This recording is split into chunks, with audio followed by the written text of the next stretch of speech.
Alright guys, so I just got some late eggs into the season and just wanted to let you know what I do. So you can see Laybox is a mix of moss and some eco earth that's in there. It helps balance out that moisture.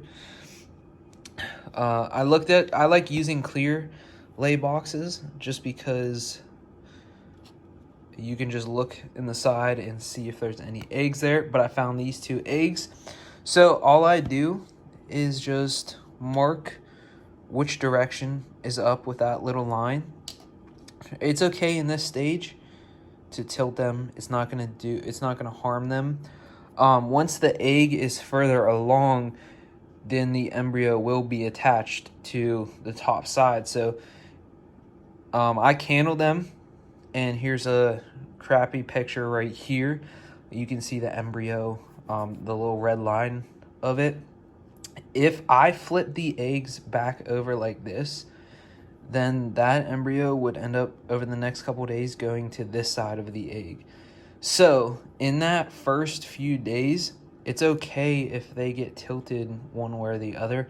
It's not going to harm them or do any damage to them. But once they are oriented a certain way, I always want to mark that, so that's why I do that. And then I'll put the lay date on them as well. And then you can also mark down like the pairing or whatever on there. As you can see with this one has a little dent in it, which isn't the end of the world. Sure, it definitely doesn't help the egg, but as long as they're put in a proper incubation enclosure, you're gonna be fine if there are dents in it. It doesn't necessarily mean that the lay box, sometimes it does mean that the lay box doesn't have enough moisture, but not always. Sometimes it could just be how she had laid the eggs. Maybe one was up against the wall or one was up against each other, and it put that indentation right into it. So all you gotta do is just get these into your incubation box.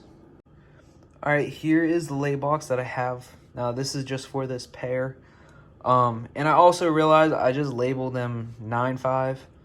This is a previous set.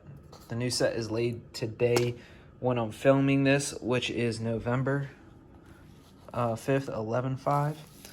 But right here, you can see also like the color of this. This is fine, but it could definitely be a little bit more moist, which is the best thing about this Pangea hatch, which is what I use, is all you got to do is just put a couple drips of water in a side of it, not obviously on the eggs or anything, but just put some drips of water in here, and it will re-humid it, re-moisturize, or however you say, the whole entire incubator. So basically all I'm doing here is just getting a Sharpie, or you can use your finger, it doesn't matter, and just making 2 indentations just so they could be right next to each other, and I will relabel them as well. But all I gotta do is just take one, close it in along the sides, just so I'm not burying it, but that way it's nice and snug in there. And take this one, same thing, a little bit of moss in there.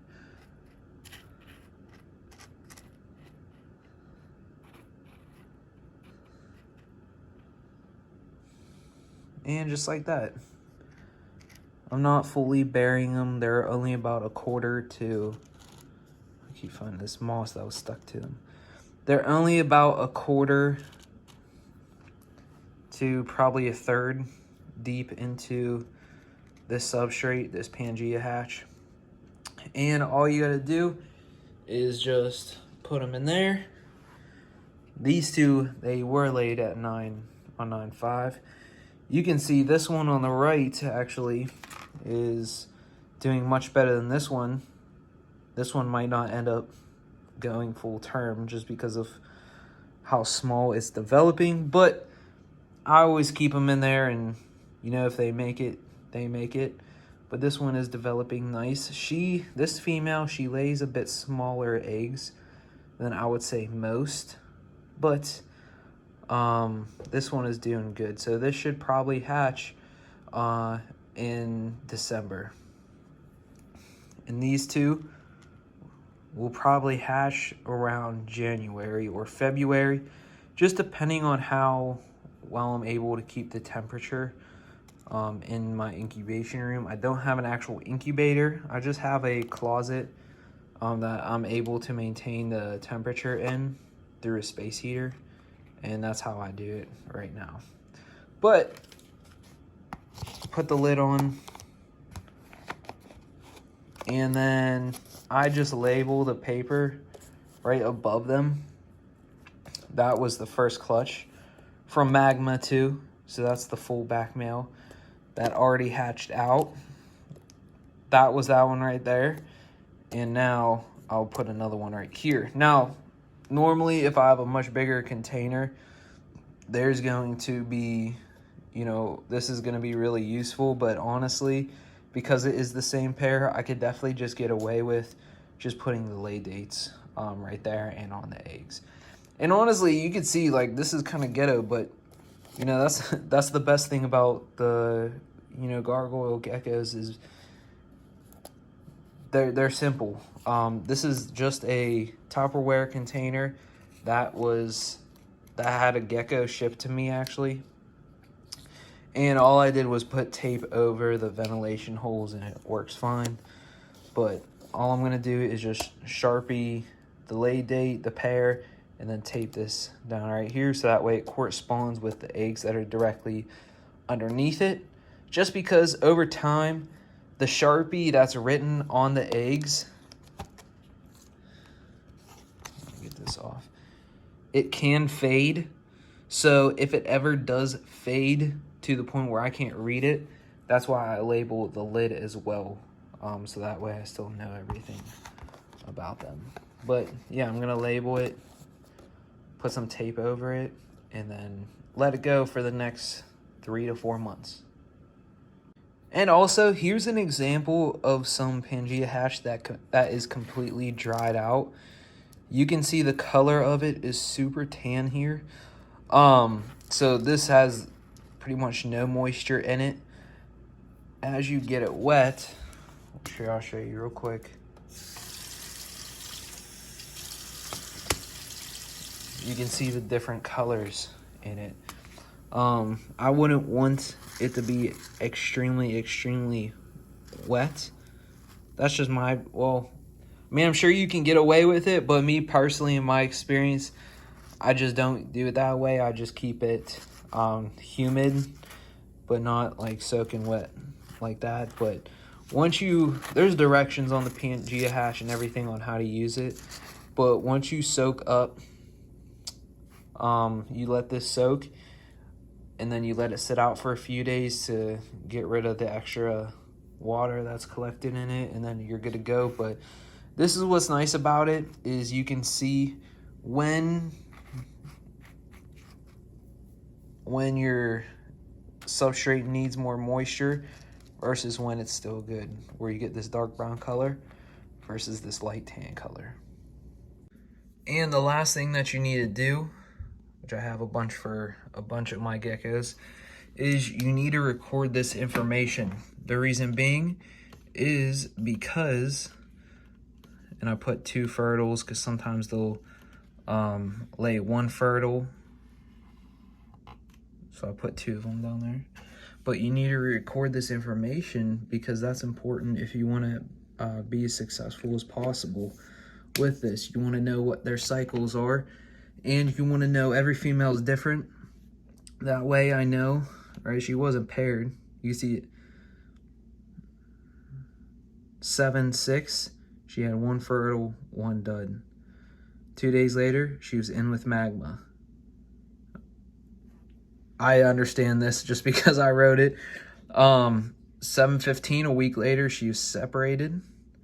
Then about a month and a half later, she laid 2 fertile eggs, and then I didn't put them back together because I just wanted her to be done for the season. But sometimes they do retain sperm, so you can see 2 months later she laid another 2 fertile eggs.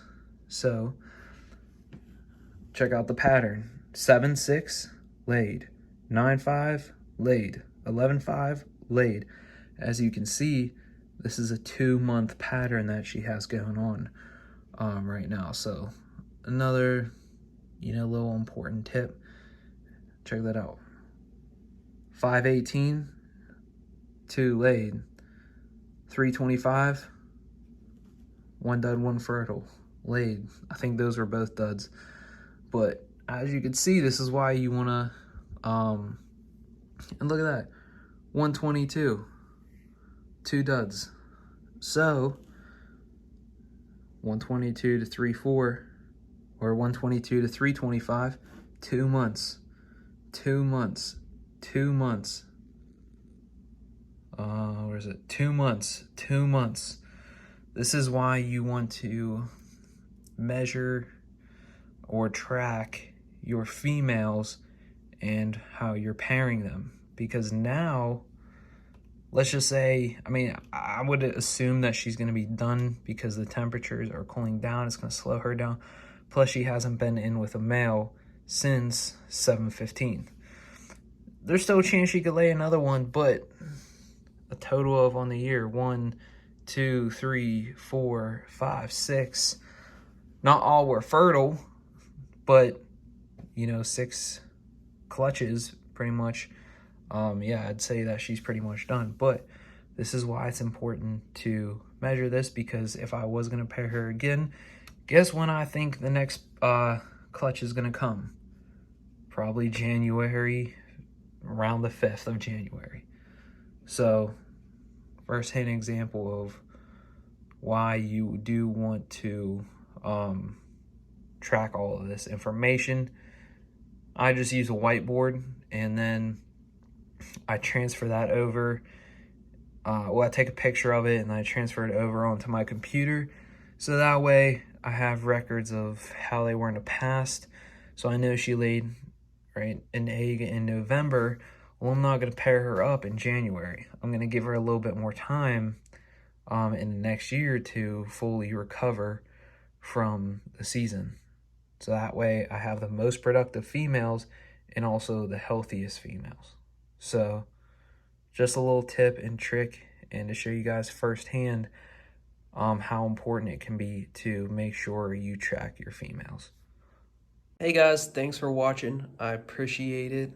Hopefully you're able to pull some value from that, especially the part about tracking the females' lay schedules, because you can see each female has their own pattern, and once you get to know that pattern, it makes it a lot easier in terms of figuring out when to pair, when to lay, that type of stuff. And in terms of the incubating, it's really simple. Just follow those steps and you'll be successful with it. It's not hard.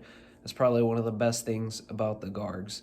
But thanks again for watching. I always appreciate the likes, the comments, the subscribes. It definitely means a lot to me to have your guys' support. So if anytime you need anything, just feel free to shoot me a message on Instagram @RedRack. I'll be around to answer anything that you need. Thanks again.